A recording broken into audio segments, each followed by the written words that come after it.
Good morning students. अध्याय हमने कुछ न्यूमेरिकल भी किए थे। अब देखिए अगला टॉपिक आते हैं आइंस्टाइन का प्रकाश गुण समीकरण। आइंस्टाइन का प्रकाश गुण समीकरण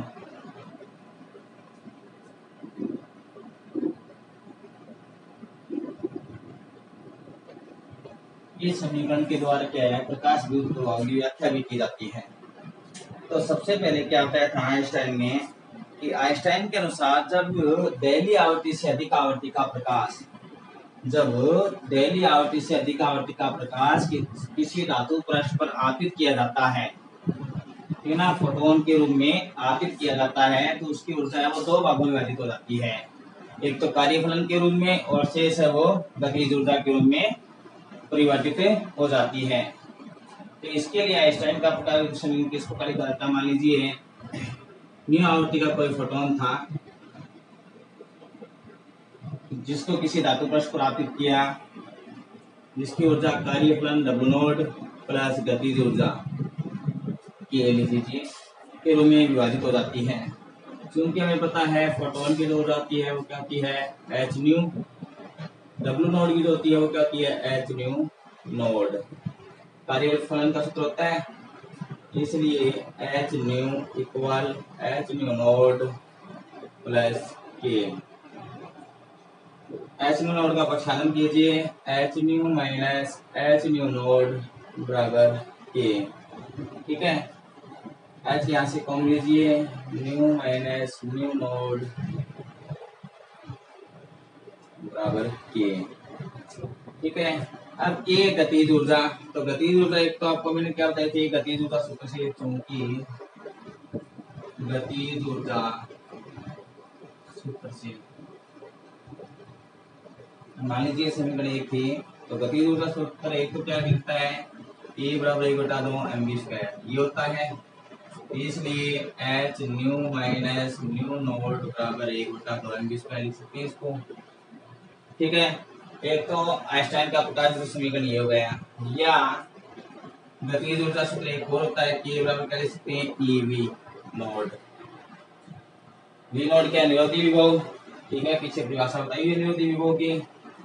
तो इसलिए समीकरण एक से क्या लिख सकते हैं इसको, h new minus new node बराबर EV नोड।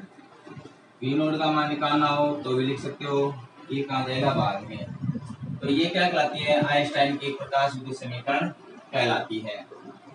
ठीक है ना, ये तो आवर्ती के रूप में। तरंगदैर्घ्य के रूप में लिखना चाहें तो न्यू को क्या लिख सकते हैं, चूंकि c अपॉन लैम्डा होता है, न्यू नोड को क्या लिख देंगे, c अपॉन लैम्डा नोड, जहां c प्रकाश का वेग है, लैम्डा तरंगदैर्घ्य, लैम्डा नोड दहलीय तरंगदैर्घ्य। इसलिए h c upon lambda minus c upon lambda node बराबर 1/2 mv², ये भी ले सकते हो, c को ले सकते हो। ठीक है ना। तो आइंस्टाइन का प्रकाश गुण समीकरण किस प्रकार प्राप्त किया था। आइंस्टाइन के अनुसार जब किसी धातु पृष्ठ पर दहलीय आवृत्ति से अधिक का प्रकाश फोटोन के रूप में आपतित किया जाता है, तो उसकी ऊर्जा है, जो फोटोन की ऊर्जा है वो दो भागों में विभाजित होती है। एक तो किसके रूप में, कार्यफलन के रूप में, और एक गतिज ऊर्जा के रूप में। तो कुल ऊर्जा होगी वो कार्यफलन गतिज ऊर्जा के तुल्य होगी या नहीं होगी। तो फोटोन ऊर्जा सूत्र क्या कहता है, E बराबर h न्यू, और कार्यफलन का सूत्र क्या कहता है, h न्यू नोड। तो दोनों की वैल्यू रखिए यहाँ पर, पक्षांतरण कर दो, ये आ गया, h कॉमन ले लो, न्यू माइनस न्यू नोड बराबर के। ये होती है गतिज ऊर्जा, एक तो mv² लिख सकते हो, 1/2 mv², एक होती है EV नोड निरोधी विभव संबंधित, ये लिख सकते हो आप। ठीक है ना। तो ये समीकरण क्या कहलाते हैं, आइंस्टाइन का प्रकाश गुण समीकरण कहलाता है। अब देखिए आइंस्टाइन के प्रकाश गुण समीकरण द्वारा प्रकाश विद्युत प्रभाव की व्याख्या की जा सकती है। एक तो अधिकतम गतिज ऊर्जा जो होती है वो आपतित प्रकाश की आवृत्ति के साथ रैखिक रूप से बढ़ती है। कहने का अर्थ है कि यदि यहाँ पर देखते हैं आवृत्ति और गतिज ऊर्जा क्या एक दूसरे के समानुपाती है। ठीक है ना। तो अधिकतम गतिज ऊर्जा जो होती है वो जितनी अधिक प्रकाश की आवृत्ति होगी उसके साथ रैखिक रूप से क्या है, समानुपाती रूप से बढ़ती रहती है। ठीक है ना। इसी प्रकार गतिज ऊर्जा का मान कभी भी ऋणात्मक नहीं हो सकता, क्यों? क्योंकि न्यू का मान क्या होगा? अधिक होगा न्यू नोड की तुलना में, मतलब डेली आर्ट से, तभी तो इलेक्ट्रॉन उत्सर्जित होंगे। तो K का मान जो है अर्थात गतिज ऊर्जा का मान है वो कभी भी ऋणात्मक नहीं हो सकता। ठीक है। फिर इसके बाद क्या बताया जा सकता है? आपतित प्रकाश की आवृत्ति जो होती है, यदि इलेक्ट्रॉन उत्सर्जित करना चाहते हो किसी धातु पर से, तो आपतित प्रकाश की जो आवृत्ति है वो डेली आवृत्ति से सदैव क्या होनी चाहिए? अधिक होनी चाहिए। यदि कम होगी तो गतिज ऊर्जा का मान क्या हो जाएगा? ऋणात्मक, जो क्या है? असंभव है। ठीक है। इसी प्रकार और क्या बता सकते हो? कार्यफलन का मान अधिक होने पर गतिज ऊर्जा का मान भी क्या होता है? अधिक होता है। कार्यफलन का मान अधिक होने पर गतिज ऊर्जा का मान भी क्या होगा? अधिक होगा। ठीक है। इसी प्रकार और क्या बता सकते हो कि किसी धातु पर से इलेक्ट्रॉन उत्सर्जित कब होते हैं? जब उस दैलीय आवृत्ति का मान क्या हो, सॉरी आपतित प्रकाश की आवृत्ति का मान क्या हो? दैलीय आवृत्ति से अधिक हो, तभी इलेक्ट्रॉन का उत्सर्जन संभव होता है। तो ये आइंस्टाइन के प्रकाश विद्युत समीकरण और उससे संबंधित प्रकाश विद्युत प्रभाव की व्याख्या थी। अब कुछ न्यूमेरिकल देखते हैं इससे संबंधित। तो देखिए,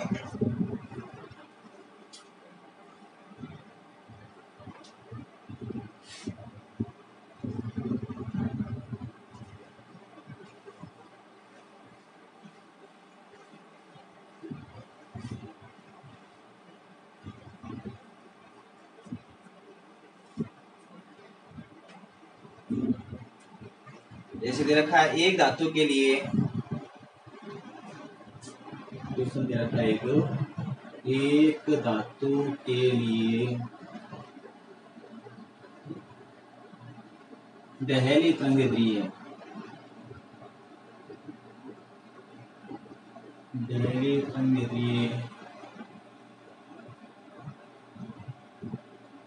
का मान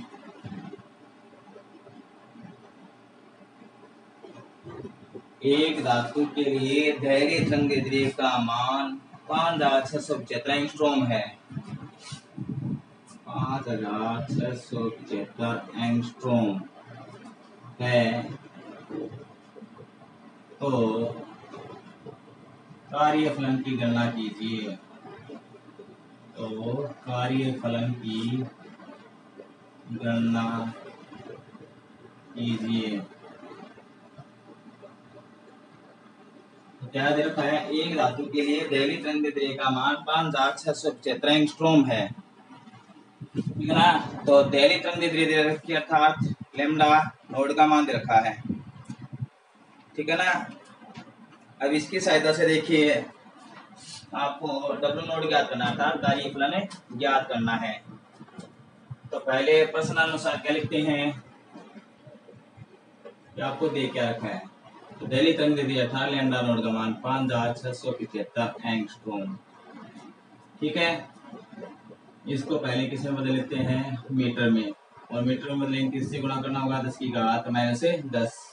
एक एंगस्ट्रॉम तुल्य क्या होता है? 10 की घात -10 मीटर होता है। अब आपको डब्ल्यू नोड अर्थात कार्यफलन का मान ज्ञात करना है। ठीक है ना? तो कार्यफलन सूत्र से, कार्यफलन सूत्र से, तो कार्यफलन का सूत्र क्या होता है? वो देखो, डब्ल्यू नोड बराबर क्या होता है? वह H mu node. W node की फाई नोड भी लिख सकते हो, क्योंकि कार्यफलन डब्ल्यू नोड या फाई नोड द्वारा व्यक्त किया जाता है। अब आपको इसके अनुसार लिखते हैं। तो हमें यहाँ पर न्यू नोड है और हमारे पास है लैम्डा नोड। क्या है? लैम्डा नोड दे रखा है। तो चूंकि न्यू बराबर क्या होता है? सी अपॉन लैम्डा होता है, और न्यू नोड बराबर क्या लेते हैं? C upon lambda node. इसलिए डब्ल्यू नोड बराबर क्या लिखेंगे? H C upon lambda node. Value रखते हैं इसमें। तो डब्ल्यू नोड बराबर एच की वैल्यू फलांग में यथांक फिक्स होता है। तो 6.62 गुणा 10 की घात -34 जूल सेकेंड। सी की वैल्यू 3 गुणा 10 की घात 8 मीटर प्रति सेकेंड फिक्स होती है। लैम्डा नोड तरंगेद्रीय आपको दे रखी है 5675 गुणा 10 की घात -10। ठीक है। हल कर लेते हैं। डब्ल्यू नोड बराबर 3 को 2 से गुणा 6 18 19.86, 10 की घात में 10 की हो गई, 10 की 18, 34 से हटाएंगे 10 की घात -16, 5675। ठीक है, और हल करते हैं तो ये आएगा 0.5 तो 0.00349 10 की घात -16, 0.00349 10 की घात -16 है। आप देखिए और हल करते हैं इसको, W नोड बराबर, इसका पॉइंट हटा देते हैं तो ये लिख सकते हैं ना इसको 3.49 गुणा 10 की घात -19, ये जूल में आ गया, इसमें आ गया जूल में। इलेक्ट्रॉन वोल्ट में याद करना हो तो क्या करते हैं, W नोड बराबर 3.49 गुणा 10 की घात -19, इसमें इलेक्ट्रॉन का भाग दे दो, अर्थात 1.6 गुणा 10 की घात -19 का क्या दे दो भाग, इलेक्ट्रॉन वोल्ट में आ जाएगा। 10 की घात -19, 10 की घात -19 क्या हो गई, कैंसिल हो गई। ठीक है ना, 3.49 में 1.6 का भाग दीजिए तो आ जाएगा 2.18, W नोट बराबर 2.18 इलेक्ट्रॉन वोल्ट, इसमें आ गया ये और ये इलेक्ट्रॉन वोल्ट में आ गया। यहाँ तक करते हो तो भी सही है।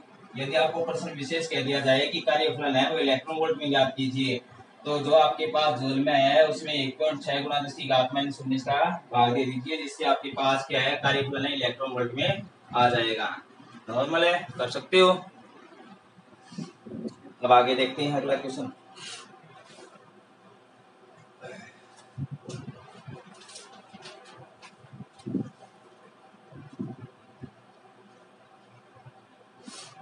अगला क्वेश्चन क्या देता है, पहले इसको साफ कर देते हैं।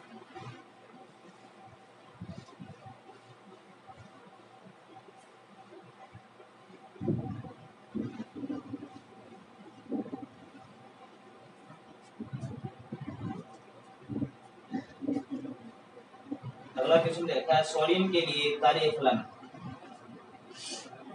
सोडियम के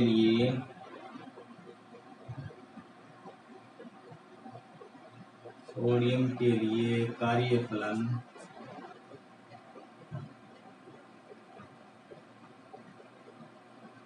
2.3 इलेक्ट्रॉन वोल्ट है, 2.3 सोडियम के लिए कार्यफलन 2.3 इलेक्ट्रॉन वोल्ट है। प्रकाश की अधिकतम तरंगदैर्घ्य ज्ञात कीजिए, प्रकाश की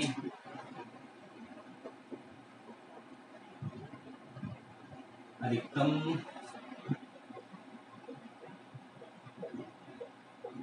तरंगदैर्घ्य ज्ञात कीजिए, तरंगदैर्घ्य ज्ञात कीजिए जिस पर इलेक्ट्रॉन उत्सर्जित होते हैं, इलेक्ट्रॉन उत्सर्जित होते हैं।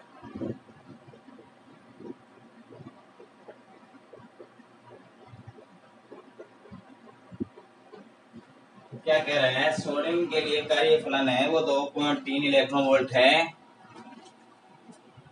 और क्या कह रहे हैं, इससे संबंधित पहली तरंगदैर्घ्य ज्ञात करनी है, अधिकतम तरंगदैर्घ्य ज्ञात करनी है कि क्या होनी चाहिए। तो करते हैं, देखिए आगे हल। आंसर में क्या लिखते हैं, क्या दे रखा आपको, तो सोडियम के लिए कार्यफलन दे रखा है, इसके लिए सोडियम के लिए कार्यफलन दे रखा है W नोड, कितना दे रखा है 2.3 इलेक्ट्रॉन वोल्ट। पहले इसको जूल में बदलते हैं, 2.3 1.6 गुणा 10 की घात -19 से गुणा कर दो, जूल में चेंज हो गया, कोई दिक्कत नहीं है। अब कह रहा है लैम्डा नोड की वैल्यू याद कीजिए, अधिकतम तरंगदैर्घ्य क्या आएगी जिसको इलेक्ट्रॉन उत्सर्जित होता है। तो कार्यफलन सूत्र से, कार्यफलन सूत्र से तो कार्यफलन का सूत्र क्या होता है, W नोड बराबर H न्यू नोड। ठीक है, अब देखिए न्यू नोड हमें तो कम दे देगा, तो नहीं तो न्यू नोड बराबर कह सकते हैं C अपॉन लेमडा नोड। इसलिए W नोड बराबर H C upon lambda node. New node किस नाम कर दिया, C upon lambda node. Lambda node की वैल्यू याद करनी है, तो H C upon W node. तो लेमडा नोड बराबर, तो H पलांग नियतांक होता है जिसकी वैल्यू कितनी होती है 6.62 गुणा 10 की घात माइनस 34 जूल सेकंड। C प्रकाश का वेग होता है, तो निर्वात में प्रकाश का वेग कितना होता है 3 गुणा 10 की घात 8 मीटर प्रति सेकंड। W नोड कार्यफलन दे रखा है आपको, तो हल करते हैं।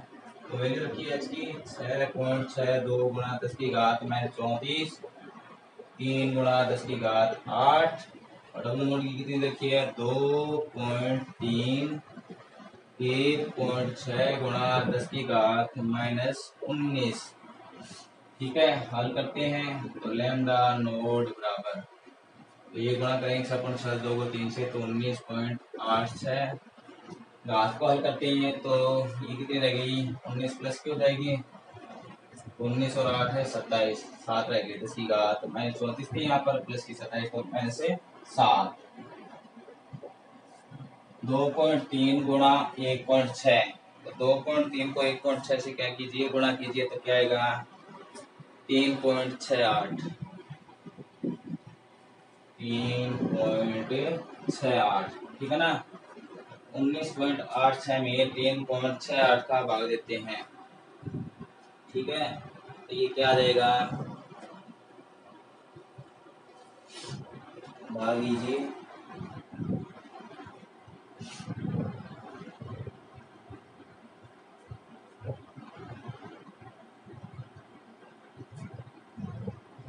5.39 गुणा 10 की घात माइनस 7 एंगस्ट्रॉम।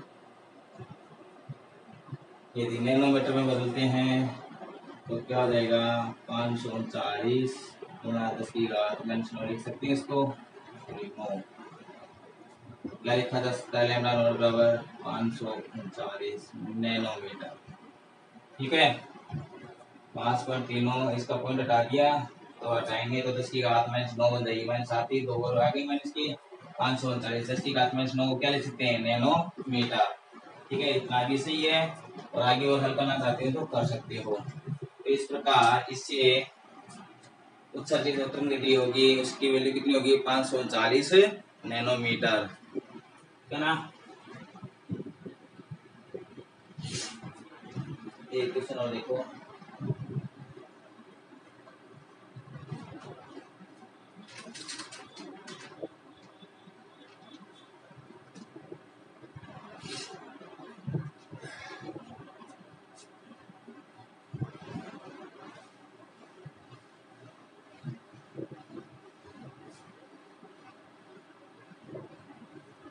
अगला क्वेश्चन देखो,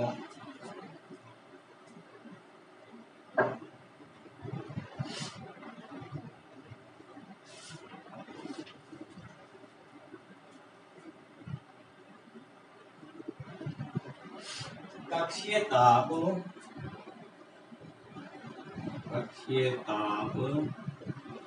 T बराबर 300 केल्विन पर कक्षीय ताप पर न्यूट्रॉन कक्षीय ताप T बराबर 300 केल्विन पर न्यूट्रॉन तापीय समय में है, न्यूट्रॉन तापीय समय में है, तापीय समय में है, इनकी डी ब्रोगली तरंग दैर्ध्य ज्ञात कीजिए, डी ब्रोगली तरंग दैर्ध्य ज्ञात कीजिए, तरंग दैर्ध्य ज्ञात कीजिए। तो देखिए प्रश्न क्या कह रहा है कि कक्षीय ताप दे रखा है 300 केल्विन, उसका जो न्यूट्रॉन है वो तापीय साम्य अवस्था में है, ठीक है ना। कौन सी अवस्था में है? तापीय साम्य अवस्था में है। तो इस अवस्था में डी ब्रोगली तरंगदैर्ध्य ज्ञात करनी है आपको, ठीक है ना। तो न्यूट्रॉन के लिए आपको मैंने बताया था सूत्र तरंगदैर्ध्य के लिए। तो आंसर में क्या लिखते हैं, पहले तो क्या दे रखा वो लिखो। टी की वैल्यू देखिए 300 केल्विन, ठीक है। तो डी ब्रोगली तरंगदैर्ध्य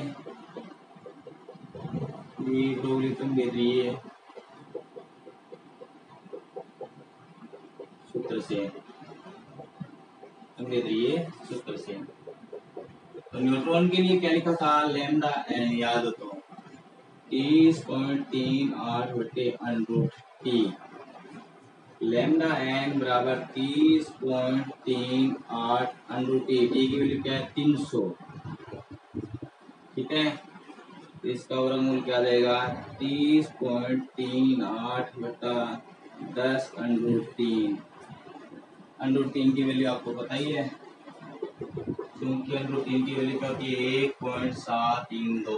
इसलिए लैम्डा एन बराबर 30.38 10√3 की वैल्यू रखें 1.732।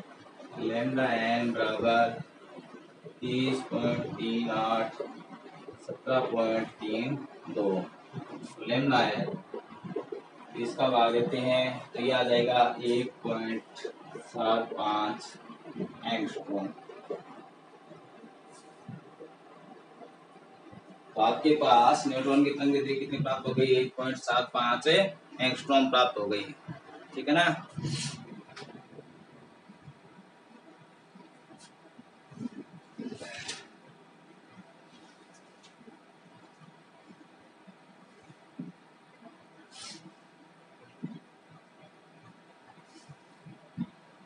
वो तो क्वेश्चन देखते हैं, एक दे रखा है। अगला क्वेश्चन देखिए एक और।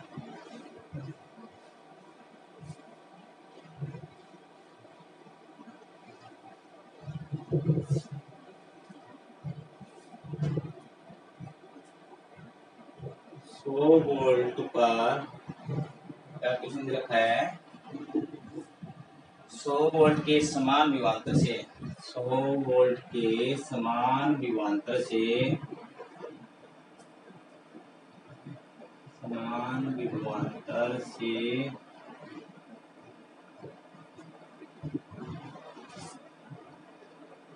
इलेक्ट्रॉन में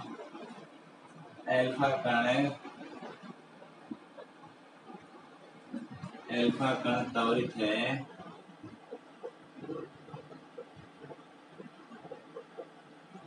तो इनकी तरंगदैर्ध्य ज्ञात कीजिए। इनकी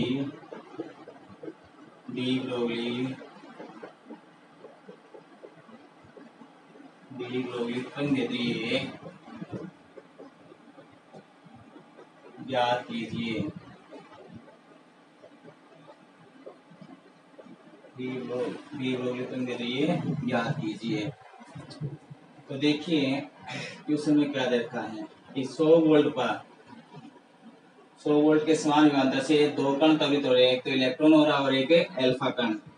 तो क्या लिखते हैं? इलेक्ट्रॉन के लिए तरंगदैर्ध्य, इलेक्ट्रॉन के लिए डी ब्रोगली तरंगदैर्ध्य, डी ब्रोगली तरंगदैर्ध्य कितनी लिखी थी हमने? डी ब्रोगली तरंगदैर्ध्य ये सूत्र प्राप्त किया था, लैम्डा ई बराबर 12.27/√V एंगस्ट्रॉम में। चूंकि V की वैल्यू अर्थात वोल्ट दे रखा है 100 वोल्ट विभव का मान, इसलिए लैम्डा ई बराबर 12.27/√V के स्थान पर 100 वैल्यू रख देते हैं। वर्गमूल लेंगे तो कितना आएगा? 12.27/√100 का वर्गमूल कितना होगा? 10। तो लैम्डा ई बराबर कितना गया? 1.227 एंगस्ट्रॉम। तो इलेक्ट्रॉन के लिए तरंगदैर्ध्य तो ये प्राप्त हो गई, ठीक है ना। अब देखते हैं अल्फा कण के लिए। तो अल्फा कण के लिए आपके पास कण दे दिएगा, सूत्र याद होगा आपको शायद, क्या लिखाया हुआ है 0.101, याद है क्या? लिखते हैं अल्फा कण के लिए कण दे रही है, अल्फा कण के लिए डी ब्रोगली कण देती है, डी ब्रोगली कण देती है। डी ब्रोगली कण देगा तो क्या होता है अल्फा कण के लिए लैम्डा अल्फा 0.101 बटा अंडर वी एंगस्ट्रॉम, क्योंकि वी की वैल्यू कितनी रखी है 100 वोल्ट, इसलिए लैम्डा अल्फा बराबर 0.101 अंडर 100। 100 का वर्गमूल कितना होता है 0.101, 100 का वर्गमूल होता है 10, लैम्डा अल्फा बराबर क्या गया 0.0101 एंगस्ट्रॉम। तो इस प्रकार डी ब्रोगली तंत्र अल्फा कण की कितनी प्राप्त हो गई 0.010 एंगस्ट्रॉम तक के लिए प्राप्त हो गई, ठीक है ना। तो ये इस अध्याय से संबंधित कुछ न्यूमेरिकल थे जो आपको मैंने करवाए हैं, कुछ टॉपिक और रह गए हैं वो नेक्स्ट क्लास में करवा देंगे। आज के लिए मेरे हिसाब से इतना काफी है। Okay, good bye.